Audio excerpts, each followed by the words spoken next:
controversial initiative being promoted in the corridors of power by Klaus Schwab's World Economic Forum in Davos is set to have families and anyone who cares about children up in arms. The World Economic Forum is now calling for the decriminalization of sex with children, arguing laws against age gap love, more commonly known as paedophilia, violates human rights. Rather than being a scourge, the paedophilia epidemic that's sweeping the world is actually nature's gift to humanity, according to Klaus Schwab, whose World Economic Forum has declared that paedophiles are being created by nature in increasingly large numbers for a reason. According to a research paper presented at the WEF in Davos, the paedophile phenomenon represents nature's attempt to cleanse the earth and save humanity from itself. Minor attracted people are far less likely to produce large numbers of offspring, according to academic data, and the so-called underage people they have so-called relationships with are statistically less likely to go on and become heads of large families themselves. This appeals to the WEF and their vision of destroying the family unit and depopulating the earth. The WEF, which has ordered mainstream media to begin pushing the narrative,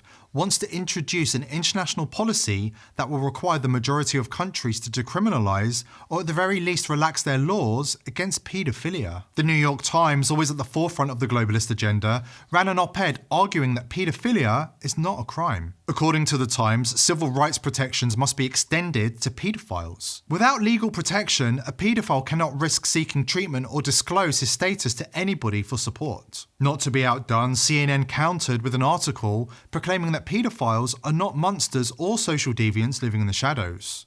According to CNN, it's high time for society to update its image of paedophiles. CNN followed up this article with an even more explicit call for sympathy.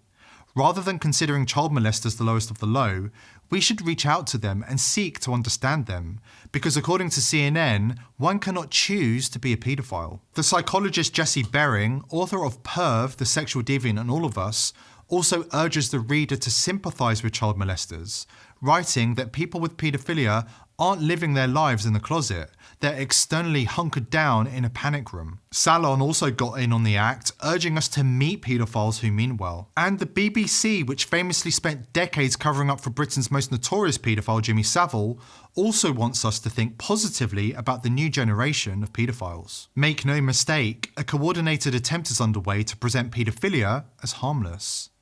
What is going on? The media are presenting us with a classic case of the Overton window. According to the political scientist Joseph Overton, there is a window within which there are ideas considered acceptable by society, tolerated therefore even by those who do not share them. Ideas outside this window are considered extremist and not accepted in public debate. From this Overton window idea, there has been a move to theorize how an idea that is currently radical can succeed in becoming accepted by society or even become popular policy. It is a scale of perceptions, whereby one goes from seeing an idea as unthinkable to seeing it as radical, then acceptable, then popular, and at that point translated into practice by politics. According to the global elite in Davos, it's time for mainstream society to catch up with them and relax the outdated social taboo against paedophilia.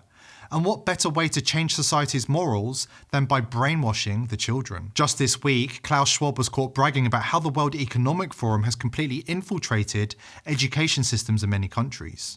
According to Schwab, if children are exposed to the WEF ideology at a young enough age, they can be completely indoctrinated. We put emphasis on what I said before, public-private partnerships which we accompany.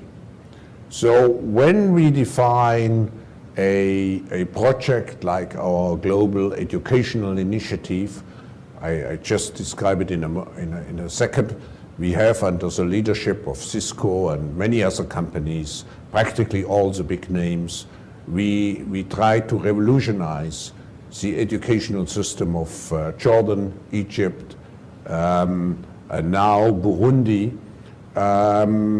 by working together with the local authorities. We work also together with UNESCO, not only to equip the schools, but to put, to retrain the teachers, to put the new curricula into place. So we work together with we accompany those we do not, such a difference to the Clinton initiative, which mainly and which is a good thing, which asks companies to pledge some money to make a commitment and then to come back and to report. We are with the initiative from the beginning to the end. They have infiltrated the schools, plotting a course straight at our children. And we already know they have infiltrated the cabinets. Governments across the world operating under the control of the World Economic Forum are waging war on our children. Klaus Schwab's young global leaders are systematically attempting to normalise paedophilia and decriminalise sex with children across the world. In Jacinda Ardern's far-left New Zealand, a judge declared that 12-year-old children can consent to sex with adults. You heard me correctly. The case in question featured a 45-year-old man whose defence centred on the claim that his 12-year-old victim wanted it. I know she was a child, but the way she came to me was like a mature woman. I refused her, but she kept coming back to me. She truly wanted to do this, the 45-year-old said of the child who was just 12 years old at the time. In the final days of the trial, Judge Earwicker addressed the issue of consent for a person under 16. Legally, a person under 16 cannot give consent for charges of indecent acts. Therefore, as a jury, all you need to decide is if the indecent acts took place, he said. Then came the kicker. The judge told the jury, but as for sexual intercourse, a person under 16 can give consent.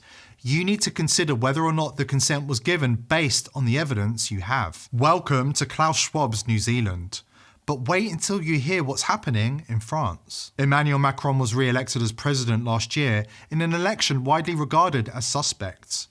It's perhaps no surprise that he is also one of Klaus Schwab's young global leaders, and France is also normalising paedophilia. President Macron's government voted against having an age of consent in France in 2018, becoming one of the first nations to give in to pressure from an international cabal determined to decriminalise sex with children across the world. This means federal law in France has no legal age of consent, and adults who have sex with children of any age will not be prosecuted for rape if the child victim is unable to prove violence, threat, duress, or surprise. The draft bill against sexual and gender-based violence, known as the Schwab law, was signed into law by the French Parliament on the 3rd of August, sparking outrage in France as parents and children's rights groups accused Macron's government of betraying the nation's children. The lack of an age of consent places millions of children in serious danger of sexual abuse in France, according to child protection officials. If anything, that's an understatement. But should they be surprised? Like Jacinda Ardern of New Zealand, Macron is one of Klaus Schwab's young global leaders. They are all hell-bent on waging war against our children. Of course, the mainstream media is complicit in its silence. They too have been infiltrated by the World Economic Forum, and they'll try to cancel you if you dare speak out against any of these issues. According to the mainstream media in 2020, obesity is healthy, experimental vaccines are not causing people to keel over and die, and abortion is love. George Orwell warned us about these times. He said the elite would try to convince us that 2 and 2 equals 5, and that war is peace. Now they are trying to convince us that raping children is a way to make the world a better place. Even Orwell didn't think they would go that far. But if you've been paying attention to the WEF's absurd policies in recent times, you'll not be surprised. WEF policies all have one thing in common. They dehumanize, degrade, and mock us. They are designed to take away all of the joys of life and inflict maximum pain. Then there is the depopulation drive, which was a conspiracy theory for a long time, but is now completely out in the open. They aren't even trying to pretend that they don't want to eliminate the majority of us. According to these two WEF goons, all religious groups are opposed to the World Economic Forum because religions want more souls and the WEF wants less. So in the session we just attended here at the Economic Forum, I think there was a sense of relief actually in your frankness. You brought up some issues that others are reluctant That's my to trouble. bring up. Always. All the religious groups are against me because I'm talking about population. They want more souls, I want less on the planet.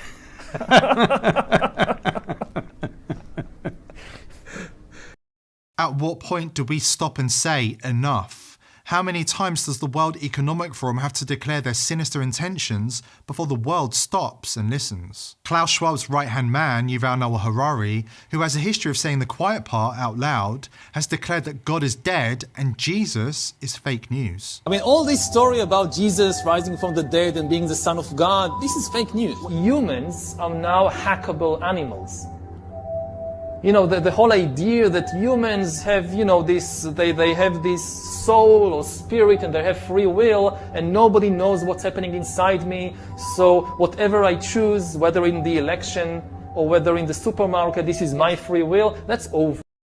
According to Harari, there is no place in the modern world for traditional Christian values. It's time for the world to accept the divinity of the World Economic Forum and let go of old-fashioned social taboos. Developing even bigger powers than ever before, we are really acquiring divine powers of creation and destruction. We are really upgrading humans into gods. We are acquiring, for instance, the power to re-engineer life. Pointing out the wickedness of the elite never seems to make a dent or have any impact on them. Why? Because they have no shame. They have no shame because they have no moral compass. They have no moral compass because they believe God is dead and they live according to the rule of do as thou wilt. This precept infests every fibre of their ideology, from elections to open borders to climate change, abortion, paedophilia, you name it. I know at times it can feel dark and lonely, but the masses are waking up and the elite will not be able to take over as easily as they expected. Even the sheep are opening their eyes, which means there is hope for humanity if we continue to educate the masses. Please like this video and subscribe to this channel so that we can continue to spread the word far and wide and expose the agenda of the globalist elites. We are all in this together, and the most important thing is not to be waylaid by messy politics and distractions that will turn the people against each other. The common enemy is not your neighbour, but the one trying to control and poison you and corrupt your children. If we stay strong and united, we will win this battle.